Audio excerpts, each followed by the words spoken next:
My name is Madison Carter, and I used to think my life was a love story. I was 38, a novelist living in a brick townhome just off Beacon Street in Boston.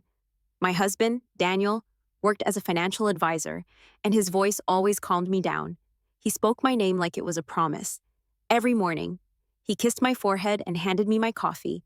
At night, he'd whisper, "You're my everything." I believed him.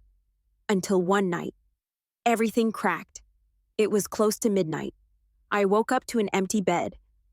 At first, I figured Daniel went downstairs for a snack or to check an email. I turned over, expecting to drift back to sleep. Then I heard his voice, low and serious, coming from his office down the hall. "She doesn't suspect anything," he said. I froze. My chest tightened. The air felt heavier. I sat up slowly, listening harder. "Almost done," he said again. I tiptoed to the hallway and pressed against the wall. A sliver of light seeped out from beneath his door. I strained to hear more, but I didn't need to. I had already heard enough. When he came back to bed minutes later, I was already under the covers, pretending to sleep. He slid in beside me like nothing had happened. I didn't sleep at all. I stared at the ceiling, heart racing. I didn't know what he was doing, but I knew one thing. It involved me. The next morning, I moved through the kitchen like a ghost. Daniel was still asleep upstairs. I stood in front of the coffee maker, my hand trembling as I picked up my phone. I had never touched our finances. Daniel handled everything: bills, savings, investments. I thought that was what a good wife did. But now, I wasn't so sure. I opened our banking app. My breath caught. $500, $1,000, $750, $2,000. One after the other. Withdrawals. Dozens of them. Over the past 3 months. Each one small enough not to raise suspicion. But together they painted a picture I didn't want to see. I gripped the counter just to stay upright. Then, his voice. Checking things early today, Daniel leaned in the doorway, rubbing the back of his neck. His tone was casual, but there was a flicker in his eyes. "Surprise?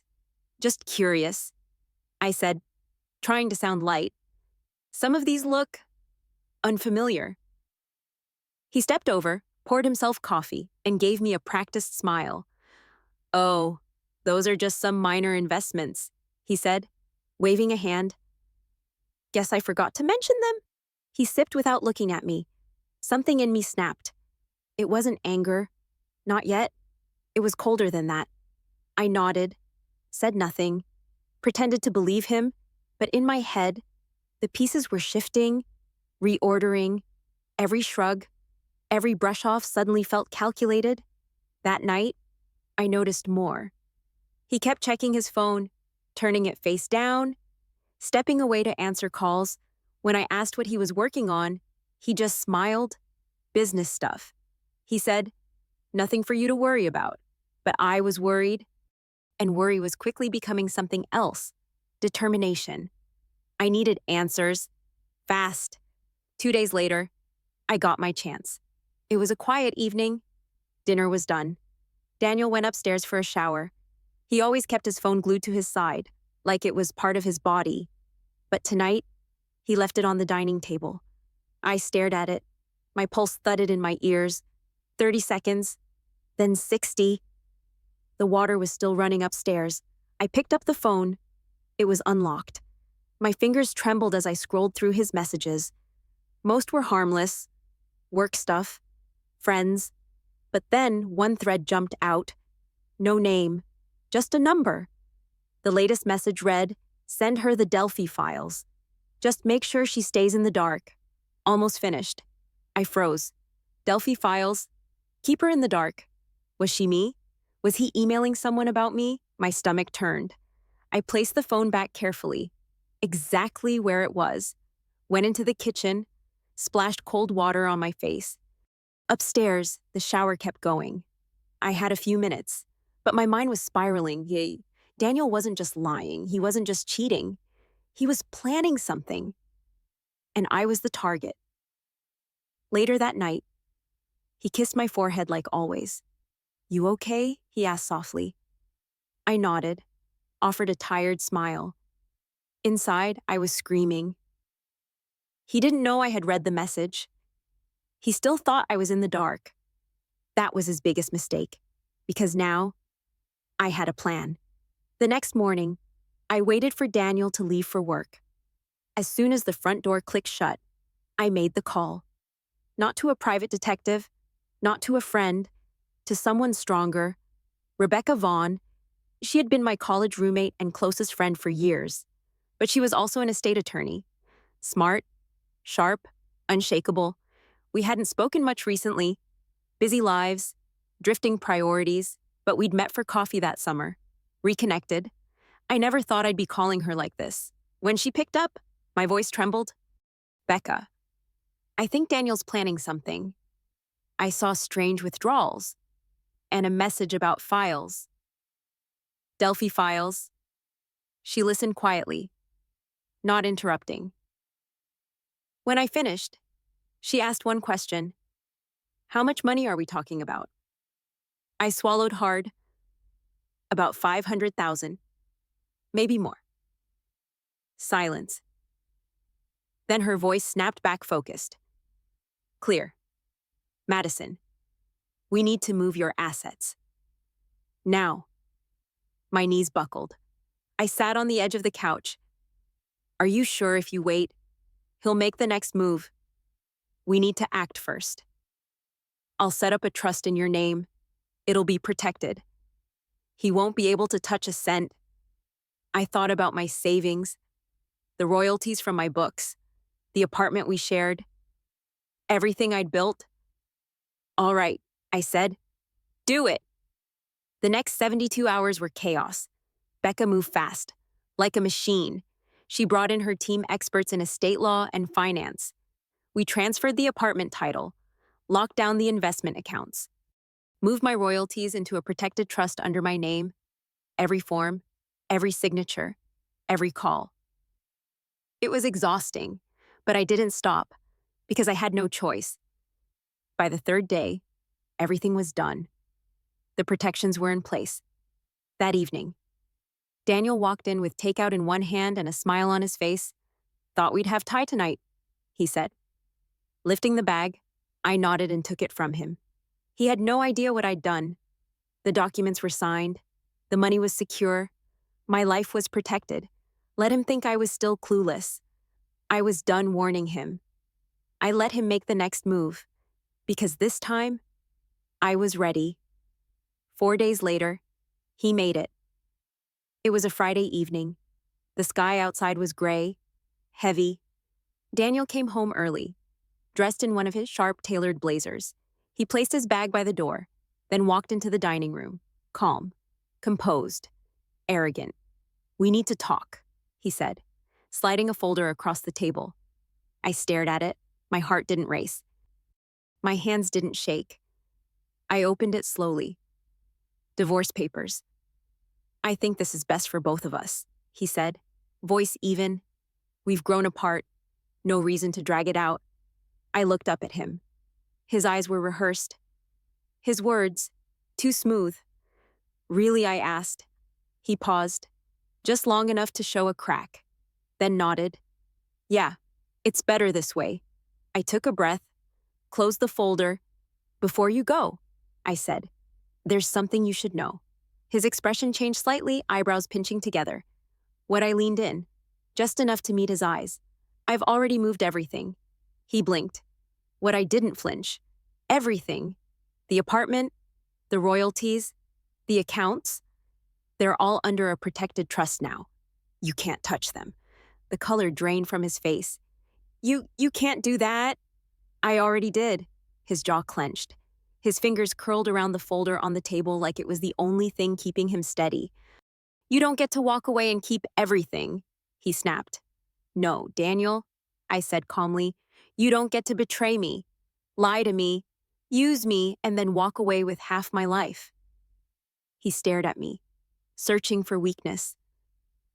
I gave him none. "You were right about one thing," I added. Life is unpredictable. He stood, his chair scraping back sharply. We'll see each other in court, he said, voice sharp, eyes cold. I stood too. Go ahead. Try. He stormed out. I stood there, alone in the dining room, and for the first time in weeks, I exhaled. He knew now. I wasn't the woman he could manipulate anymore. I thought it was over. I was wrong. 3 days later, I felt something shift. At work. People whispered.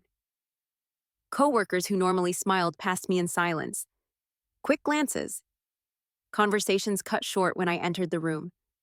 It wasn't paranoia. It was a pattern. Then my assistant, Hannah, walked into my office, her face pale, her hands shaking slightly as she held out a printout. You need to see this. I took the paper and read. It was a screenshot of a post from an anonymous online forum. The title, Senior Executive Hides Funds During Divorce Using Company Money. Beneath it, a vague paragraph suggesting an unnamed woman was embezzling funds to protect herself in a messy divorce. And then in the comments, I know who it is. Madison Carter. Look into her. My blood ran cold.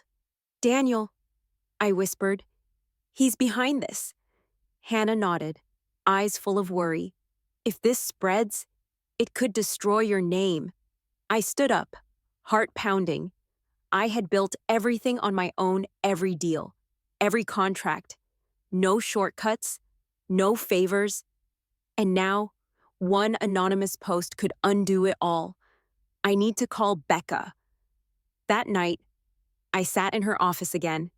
She listened without interrupting as I explained. My voice was low, tight, edged with fury. This isn't about the divorce anymore. He's trying to ruin me. Personally and professionally. Becca leaned back, her fingers pressed together. He's pushing you toward a settlement. It's a smear campaign, a pressure tactic. I stared at her. I'm not folding. She nodded, already scribbling. First step, a cease and desist. If he keeps pushing, we hit him with defamation. A spark flickered inside me. Not hope, not yet, but something stronger. He wanted to beat me with lies. He forgot I had the truth, and I wasn't going anywhere. Just when I thought Daniel had gone as low as he could go, he went lower. 3 days after Becca sent the legal notice, she called me back into her office. Her voice was clipped. Serious. He just filed a lawsuit. I felt my stomach drop. What, he's accusing you of financial fraud? She said. Claims you illegally moved marital assets. Says you embezzled funds. I collapsed into the chair across from her. He's insane. He's desperate, she said. But there's more. She slid a folder across the desk. I opened it. There was a name. Not Daniel's. Co-plaintiff Elliot Monroe. My eyes narrowed. Who is this? Becca leaned forward, her voice low. He's a known fraudster. No convictions, but a long list of flagged cases. Forged signatures, falsified ledgers, financial smoke and mirrors. I flipped through the pages, dozens of transactions, documents I had never seen. My name, my supposed signature. These are fake. We know, but we have to prove it. My hands balled into fists. He was trying to bury me. Again. With lies. With help. Becca's eyes were hard. Then let's make sure the lies collapse on top of them. She passed the file to a forensic expert. For the next week, we barely slept. We pulled real statements, tracked digital footprints, verified every transfer, every move, every date. We found everything. The fake documents didn't match my accounts. The dates were wrong. The signatures were off. The trail led straight to Monroe's firm. There was no link to me. Daniel had fired every bullet, but the truth was bulletproof. And it was mine. A month later, we walked into court. Becca wore charcoal gray. I wore navy blue, hair tied back, eyes steady. Daniel sat on the other side, hollow, jittery, a shell of the man I used to love. The judge read through the case, Our documents, airtight, our expert precise, Monroe never even showed up. When the verdict was read, I didn't cry. I closed my eyes, not for relief, for finality. The court dismissed all of Daniel's claims, denied him access to the trust, ordered him to cover my legal costs. Outside the courtroom, he approached me. "You didn't have to do this," he said, voice low. I stared at him. "No, Daniel, you didn't have to." Then I walked away. And this time, I didn't look back. The weeks that followed were quiet. Not peaceful, not yet, but quiet. I returned to my office. Slowly, people greeted me again. People. Smiles replaced whispers. I took long walks along the Charles River, let the sun touch my skin, let silence stretch where chaos once lived. I didn't throw a party. I didn't post anything. I reflected. Because winning doesn't always feel like joy. Sometimes it feels like breathing without panic, like sleeping without fear, like choosing your own peace. I had learned something every woman should know. Trust is a gift, but control over your life. That's a right. No matter how sweet someone sounds, no matter how warm they seem, never hand over your power. Know your worth. Protect your future. Act early, even if you're scared. And if someone tries to break you with betrayal, don't beg. Don't collapse. Stand. Stand and let the truth speak louder than revenge. If you're still listening, thank you. And if this story touched something in you, share it. Comment. Let someone else know they're not alone. Because strength isn't just surviving the storm. It's knowing how to fly above it.